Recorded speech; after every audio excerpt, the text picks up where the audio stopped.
November 13th dawns clear and cold, with a thick layer of frost. It is a classic rut morning, the kind of day when you expect to hear crunching leaves and turn to see a giant buck. That is the dream on this crisp morning, as Jared Mills is back in his familiar creek bottom stand, hunting a giant. Well, it's Friday, November 13th. The sun is just coming up, and Josh and I are all set up in a creek bottom, going after George Brett again. I can't really even say I'm playing cat and mouse with this deer because I can't even find him right now. Not even 100% sure he's on the farm, but I know he's spent a fair amount of time in this bottom. I just haven't had any pictures of him in probably a week and a half, 2 weeks now, so kind of a guessing game, but I'm focusing on areas I know he's used in the past. It was November 11th of last year, so I filmed him fighting in this creek, the same creek we walked in this morning. That's only 100 yards from here, so I know he's used this area this time of year. That's the reason I'm focusing on this spot for this morning. We'll see what happens. Gonna hang in here as long as we can, hoping for some good later morning movement and hopefully a sighting of George Brett so I can continue to build this puzzle.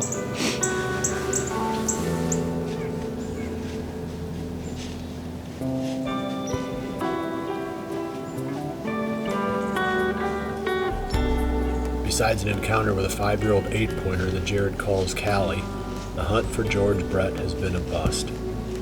With the best days of the rut dwindling away, Mike and Jared split up on the 14th to maximize their opportunities. Mike heads 75 miles south to his new farm.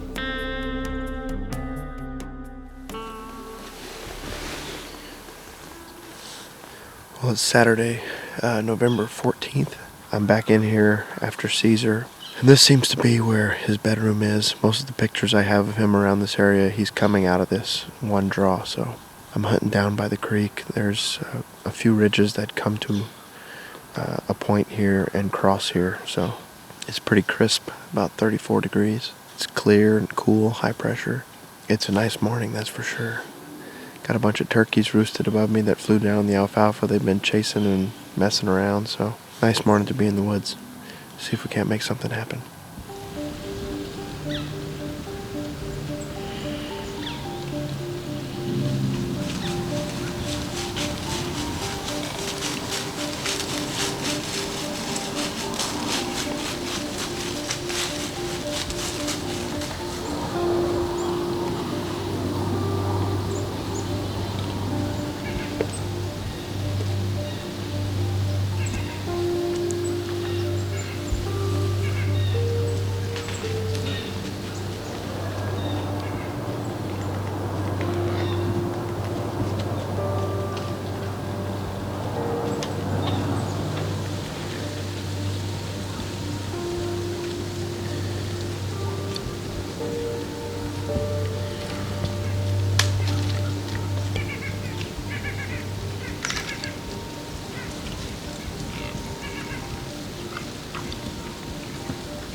Well, it's the afternoon of November 14th, Saturday. I'm hunting the same stand I hunted this morning. I saw 8 bucks this morning, including Ricky and 66. And then just walking in through the alfalfa field, a hot doe crossed and 66 was right on her tail. So they came right out of here. So I got some good footage of him. There was 2 other small bucks. Hopefully the parade just continues and we'll see a couple of the mature bucks. Caesar, I have him on cam November 2nd, 3rd, 6th, 7th. He's always coming out of here in the evening, so I think he beds in this TSI timber on one of these ridge points. So hopefully I can get him in here. He's the deer I'm after.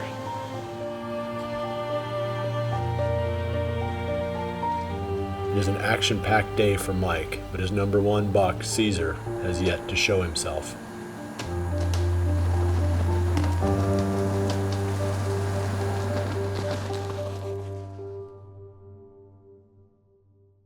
The stand where Mike is hunting is down in a bottom with steep ridges on both sides. While this is not the ideal setup, sometimes you don't have options. Many of the deer that approach this spot are at eye level. Concealment is key, and good camouflage is part of that formula. Realtree camo keeps Mike hidden in this tough spot. Big and Beastie is the number one selling blend at Frigid Forage. This is one that we've had a lot of success with here. It's a blend of brassicas that you plant in the summer, and it produces a lot of forage through the fall and winter. So throughout the entire hunting season, there's a lot of forage that you can get in one food plot. It's a great source of nutrition for our deer, lots of forage, and a great place to hunt over with maximum attraction throughout the entire hunting season. The Ozonics HR300 has two different fan settings. The high setting is perfect for tree stands because you have a lot of open air around you that your scent can float into. In ground blinds, when you're in an enclosed area, you don't have as much open air, so you can switch the unit over to the low setting because you don't need as much ozone to cover up that scent.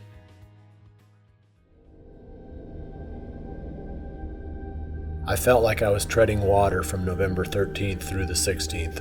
I saw some decent young bucks, which has been the story of my season. After EHD took a high percentage of my mature bucks in 2012, the herd has been on the rebound. That means the average age of the bucks is going to be low. After all, it takes 5 years to grow a 5-year-old buck. It has only been 3 years since the wipeout. I press on nonetheless. I still have the no-name 10 to hunt, and there is always hope that something new will move in.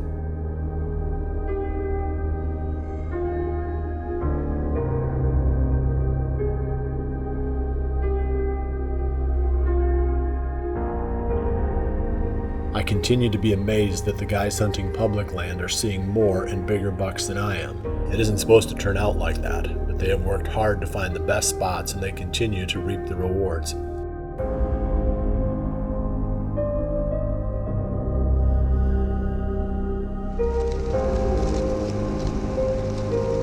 On the 18th, Greg Clements is hunting a stand that Aaron hung a mile back in a big block of timber. Because he tagged out early, Aaron never hunted the spot, and now Greg has a fresh stand and the element of surprise on his side. Well, it's the morning of November 18th. It's a cold, blustery day today. Got a little bit of light rain coming down. The wind is blowing about 20-25 miles an hour. It was raining this morning. I was coming down heavy enough that didn't want to have the cameras out in the rain. Rain finally let up. We headed out about 8:30, had a long walk back in here, and just got up into the stand. But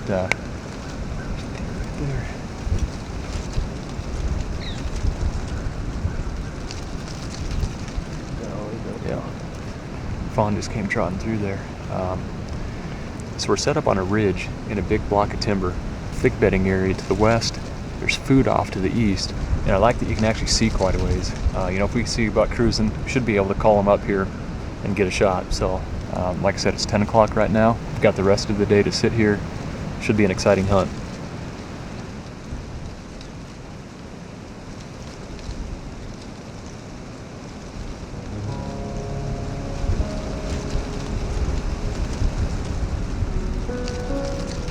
Jack, buck right here.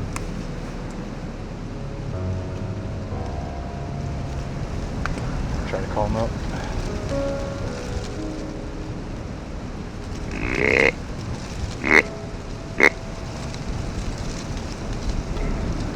Oh, here it comes.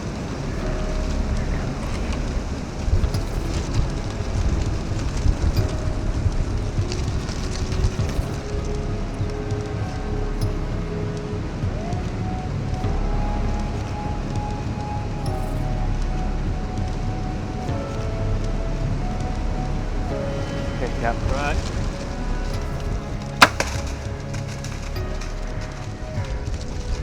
Are you kidding me?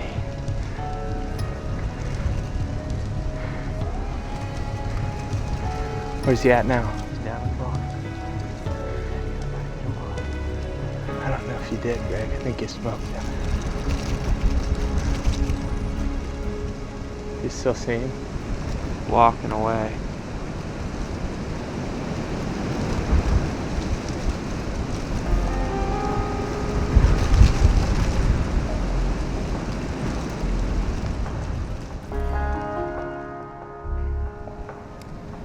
Well, it's definitely been a roller coaster of a hunt today.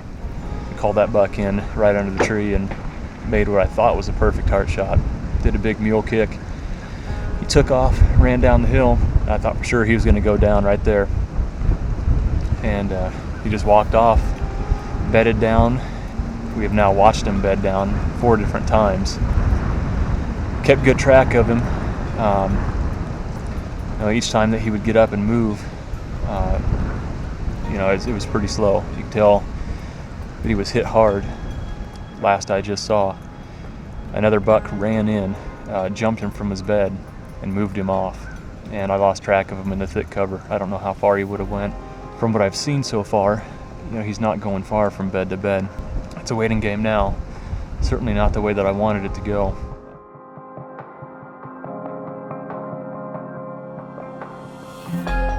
Certain that the hit is fatal, but not wanting to push the deer deeper into the large block of timber, Greg decides to come back the next day to make the recovery, a decision that is complicated by an incoming rainstorm.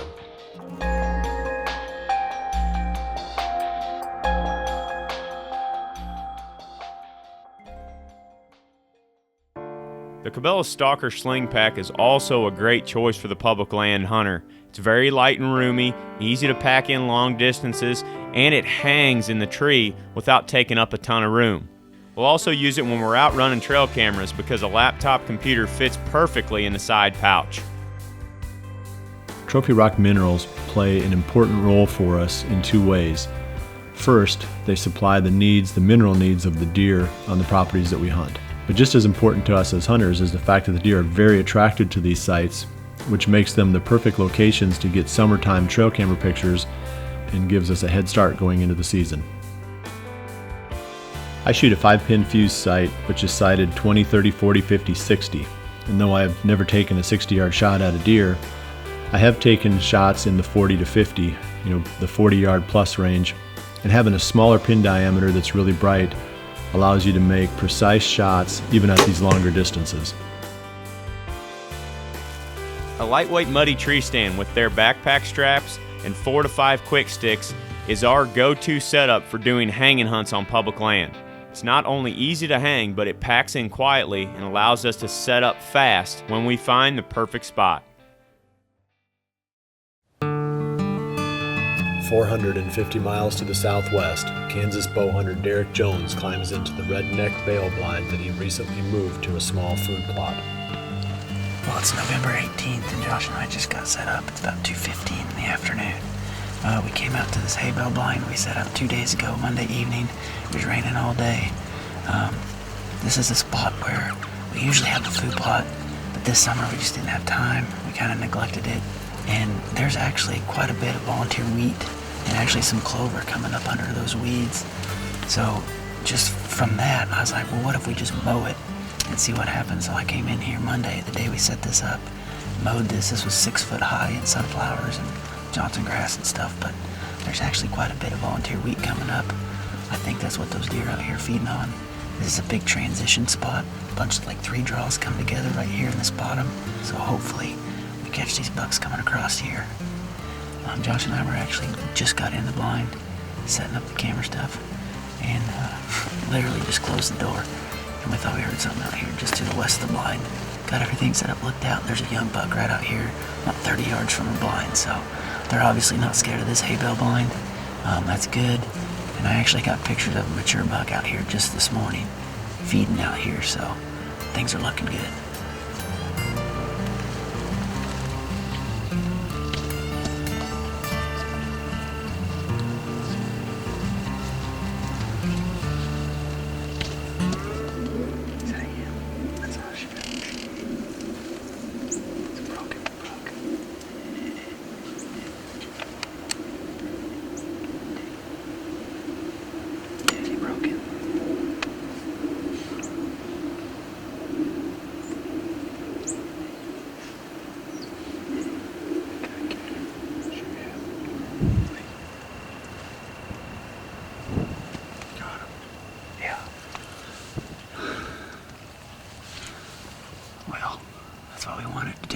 At least see him. We know he's close. He just went into that deal, hopped back up, and he got on that little flat right by my other tree stand. I gave him a couple of grunts. He heard it, but he went on. Oh, maybe he'll make another round coming here a little later. But I think he just came here looking for does. Man, that's awesome. He's a good buck.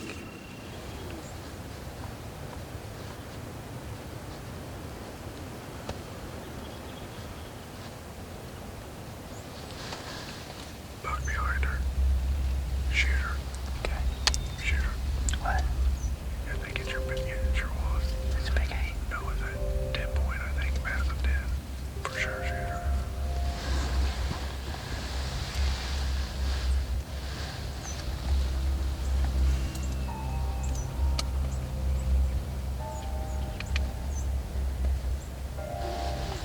That one I don't have pictures of for you.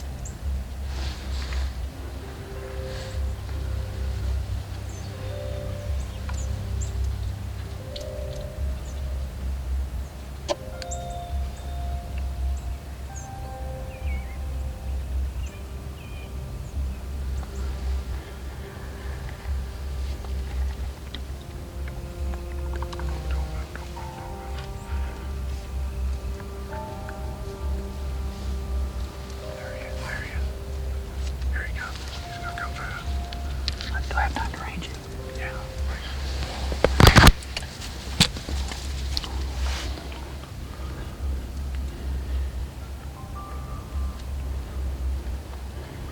He's 40 yards right there. 40. He's coming towards us. 36. Right here. 40 yards. Right there. 40 yards.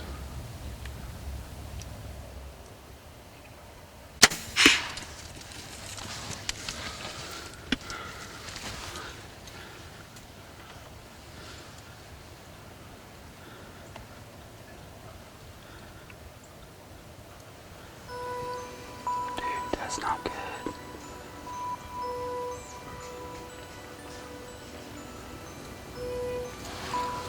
I want to be excited about this, but I want to make sure that I see where this deer goes. There's something weird. He just walked off with my arrow. Dark red blood on it, though. It's been about 10 minutes since I shot that deer. I can't really explain why. He just walked off. He was doing the tail quiver, you know. We thought maybe he'd go down right there in that opening, but he walked on. The last time I seen him was right behind this big cedar tree, and I haven't seen him come out. Worst case scenario is it's one lung and a liver. It's just a touch back. He was at 40 yards. I'm pretty confident that we're gonna find him, but it's gonna be a long night. It was a great night, man. We had 3 different bucks in here, a pile of does and fawns. The plan worked. Just mowing this plot, getting this hay bale blind set up. With any luck, we'll find this deer.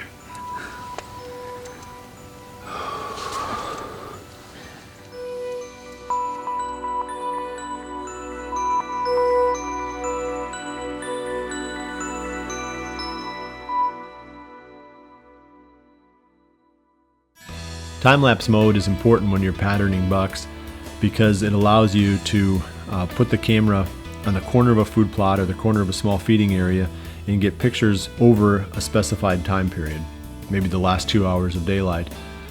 This allows you to get a real good handle on where the deer are coming from as they enter the food plot.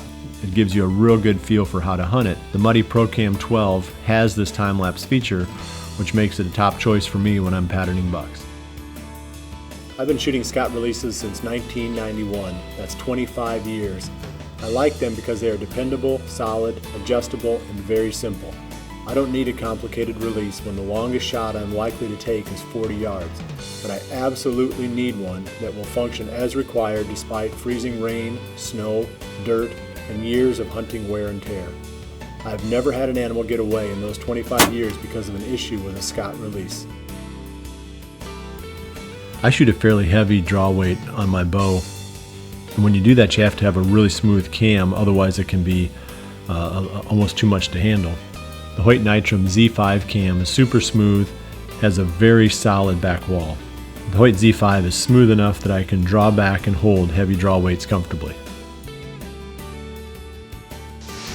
Redneck's bail blinds are extremely portable. You can move a redneck bail blind into a field as soon as the farmer finishes combining the grain in that field. This has proven to be extremely effective for us. The equipment pulls out, they come out that evening to see what's going on, they see that bail blind sitting there, they don't think anything of it. And being extremely portable allows you to take advantage of this so you can always stay one step ahead of the action.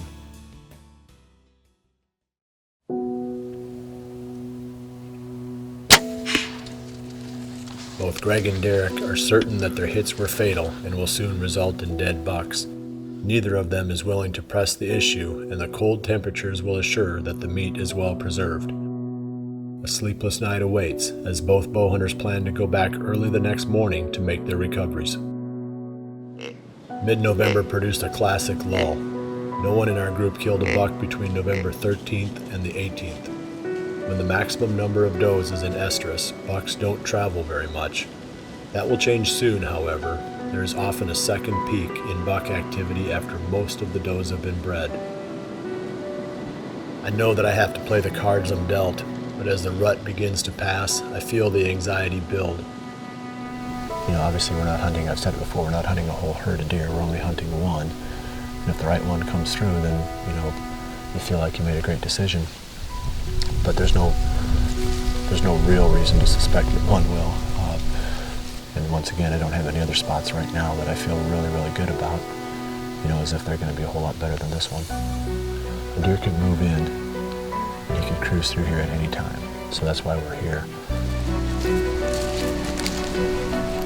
Taking a mature buck with a bow is rarely easy. Despite the challenges and the twists and turns in my path, there is still hope. Besides, there are a lot worse things I could be doing. It is hard to feel sorry for yourself while you are still chasing November.